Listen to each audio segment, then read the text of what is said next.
ये क्या फजूल हरकत है मिस माया, इस बेहूदगी की वजह से आप मुझे यहाँ लाई हैं? काशान ने तेज लहजे में इससे दरियाफ्त किया। इसे फजूल हरकत नहीं कहते काशान, सरप्राइज़ बर्थडे विश करना कहते हैं। फ्रेंड तो इस तरह चलता रहता है, और मैं तुम्हें फ्रेंड से कुछ ज़्यादा समझती हूँ, इसका तो तुम्हें अब तक अंदाज़ा हो गया होगा। माया ने इसकी बात का बुरा माने बगैर अपनी मोहब्बत का एतराफ़ किया, जिस पर काशान को मज़ीद खार चढ़ी। सबसे पहली बात तो यह है कि मैं आपका फ्रेंड नहीं हूँ और ना ही मुझे इस तरह का सरप्राइज़ पसंद है। आप सर शकीब की बेटी हैं, इस लिहाज से मैं आपका एहतराम करता हूँ। आइंदा कोई ऐसी दूसरी हरकत करके मेरे सामने अपना इमेज ख़राब मत कीजिएगा। काशान ने सोचा आज इसकी तबीयत अच्छी तरह साफ़ कर ही दे।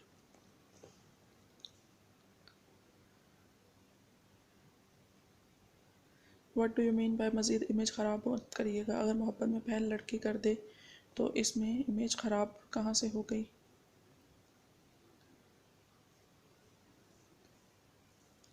माया को काशान की बात शायद बुरी लगी थी, जब भी वो बोली, मैं इन मर्दों में से हरगिज़ नहीं हूँ जो सामने पीछी हुई औरतों की मोहब्बत पर सरशार हो। काशान के अल्फाज और अंदाज पर माया बुरी तरह सुलगी। क्या तुमने मुझे बिछी हुई औरत कहा? हमारी हिम्मत कैसे हुई माया को इस तरह मुखातिब करने की? आखिर तुम में गुरूर किस बात का है? किस बात पर इतना करते हो? आखिर कौन है वो जिसके पीछे तुम माया को नज़रअंदाज कर रहे हो? मुकाबला कर सकती है कोई मेरे आगे? क्या अब नहीं है मेरे पास दौलत, स्टेट्स, हसन हुसन? अरे खुशनसीब हो तुम जो माया ने तुम्हें अपने लिए चुना। वो अभी भी काशान को मज़ीद कुछ कहती, मगर काशान की नज़र सामने रनम पर पड़ी। रनम वो चेयर से उठ खड़ा हुआ तो माया भी चुप होकर इस लड़की को देखने लगी, जिसके लिए काशान एकदम उठकर इसकी तरफ बढ़ा।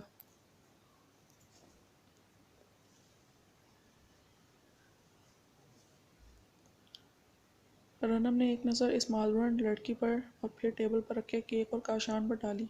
चुप कर काशान की बात सुने बगैर होटल से बाहर निकल गई, जबकि काशान माया पर कहर भरी नज़र डालकर रनम के पीछे बाहर निकला। माया ने रनम को काशान के पीछे जाते हुए देखा तो सोचने लगी, तुम्हें आवाज़ नहीं आ रही? मेरी कब से आवाज़ें दे रहा हूँ तुम्हें। रनम होटल से बाहर जाकर रुकी तो काशान ने इसके सामने खड़े होकर बारौब लहजे में इसे मुखातिब किया। मम्मा वेट कर रही होंगी, घर जाना है मुझे जल्दी। आपको उठकर यहाँ आने की क्या ज़रूरत थी? अपनी बर्थडे सेलिब्रेट करें आप। वो इसे देखे बगैर सामने गाड़ियों को देखते हुए बोली। वो अलग बात थी कि आंखें इसकी सुर्ख हो रही थी, जैसे वो अभी रो देगी।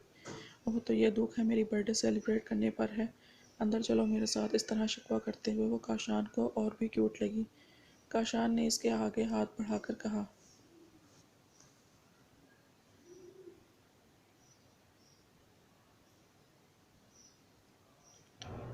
ना ही मुझे कोई दुख है और ना ही मुझे वापस जाना है और ना ही मुझे आपकी कोई वजाहत चाहिए।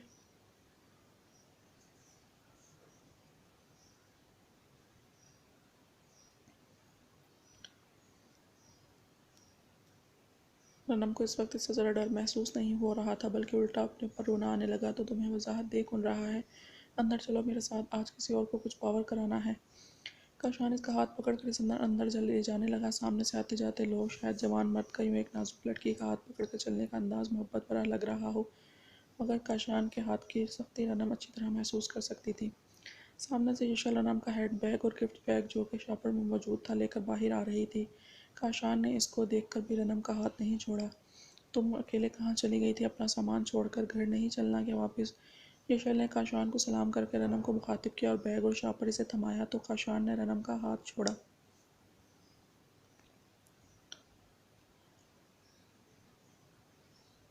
मैं भी घर के लिए ही निकल रहा हूँ, रनम को साथ ही ले जाऊँगा। रनम के बजाय काशान ने हल्की सी स्माइल के साथ यशल को जवाब दिया। यशल जिस पर यशल ने कंधे उचकाए और ओके कहा और खुदा हाफिज़ कहकर अपनी कार की तरफ चली गई। काशान ने दोबारा रनम का हाथ पकड़ा और इसे होटल के अंदर ले आया, जहाँ माया मौजूद थी। शायद वो भी अपना बैग कंधे पर लटकाए ख़राब मूड के साथ घर निकलने वाली थी, जब भी इसे सामने से काशान इसे लड़की के साथ अंदर आता दिखाई दिया। इन दोनों को हाथ थामे अपनी तरफ आता देखकर माया अपना गुस्सा जब्त करने लगी। अभी थोड़ी देर पहले मुझसे पूछ रही थी आखिर कौन है वो लड़की जिसके पीछे मैं आपको नज़रअंदाज करता हूँ। इससे मिले ये है रनम, जिसके आगे मुझे कोई और दूसरी लड़की अच्छी ही नहीं लगती। आपने अपने पास मौजूद चीज़ों के बारे में मुझे बताया, हुस्न, दौलत, इज़्ज़त, नाम। बेशक आप इन चीज़ों के मालिक हैं, मगर दो ऐसी चीज़ें रनम के पास हैं जिससे आप महरूम हैं। जानना चाहेंगी वो आप क्या है? काशान ने माया को देखकर सवाल पूछा, जिस पर वो चुप खड़ी गुस्से से इन दोनों को घूर रही थी, जबकि रनम कन्फ्यूज़ खड़ी, कभी काशान तो कभी माया को देखने लगी। मैम, इसकी आंखों में शर्म है जो कि मैंने आज तक कभी आपकी आंखों में नहीं देखी, और दूसरी चीज़ इसके पास काशान अहमद है और मेरी नज़र में आपका और इसका कोई मुकाबला हो ही नहीं सकता। काशान ने माया को कहते हुए रनम का दोबारा हाथ थामा और उसे बाहर ले गया। इन दोनों को जाता हुआ माया देखती रही। मैं इन मर्दों में से नहीं हूँ जो जगह जगह मुंह मारता फिरूं। जो एक बार दिल में बस गया वो हमेशा के लिए बस गया। ये वजाहत अब मैं ज़िंदगी में दोबारा कभी तुम्हें नहीं दूंगा। ड्राइविंग के दौरान काशान ने रनम को देखते हुए कहा और फिर इन दोनों के दरमियान खामोशी छा गई। रनम ने एक दो मरतबा गर्दन मोड़कर इससे बात करनी चाहिए, मगर वो बिल्कुल खामोश ड्राइविंग कर रहा था, तो रनम ने भी खामोशी इख्तियार कर ली। शाम में चाय पर रुस्रा ने अच्छा खासा अरेंजमेंट किया हुआ था। सब घर के फर्द के दिन के दरमियान काशान और सुबान ने केक काटा। रात का खाना मामूल के मुताबिक थोड़ा लेट खाया गया। इसके बाद बहरोज़, सुबान और काशान रोज़ की तरह बातों के दरमियान चाय पी रहे थे, जबकि रुस्रा और रनम अपने कमरे में चली गई थी। रनम को बार बार आज माया के सामने काशान के कहे हुए अल्फाज याद आ रहे थे, जिससे वो अंदर तक सरशार हो गई थी। बेडरूम का दरवाज़ा आहिस्ता से नॉक हुआ था। इसने घड़ी में टाइम देखा। अभी 12 बजने में 10 मिनट थे। अमूमन इस वक्त सब अपने रूम में मौजूद होते थे। रनम ने दरवाज़ा खोला तो सामने काशान को मौजूद पाया। पीछे हटकर काशान को अंदर आने का रास्ता दिया। काशान ने रूम में आकर दरवाज़ा अंदर से बंद कर दिया। आज तुमने खाने में कोई डिश नहीं बनाई अपने हाथों से? काशान ने रनम का नाजुक हाथ अपने हाथों में लेते हुए पूछा, जिस पर रनम चौंकी। 15 दिनों में वो इसके हाथ से बने खाने के जायके को इस हद तक पहचानने लग गया था। आज मम्मा ने किचन में जाने ही नहीं दिया और ना ही कुक को कुछ बनाने दिया, बल्कि उन्होंने आज खुद स्पेशली आपके और भैया के लिए खुद अपने हाथों से खाना बनाया। रनम आहिस्ता आवाज़ में सब बताने लगी, जबकि आज मेरा स्पेशल डे था, इस लिहाज से तो तुम्हें खाना बनाना चाहिए था। खैर, आज की माफ़ी है, मगर अब डेली मेरे लिए खाना तुम बनाओगी, चाहे कुछ भी हो, कहीं भी जाना हो, कोई गेस्ट आए या कुछ भी। वो रनम को देखता हुआ बोला, आपको अच्छे लगते हैं मेरे हाथ के खाने? रनम ने खुश होकर पूछा।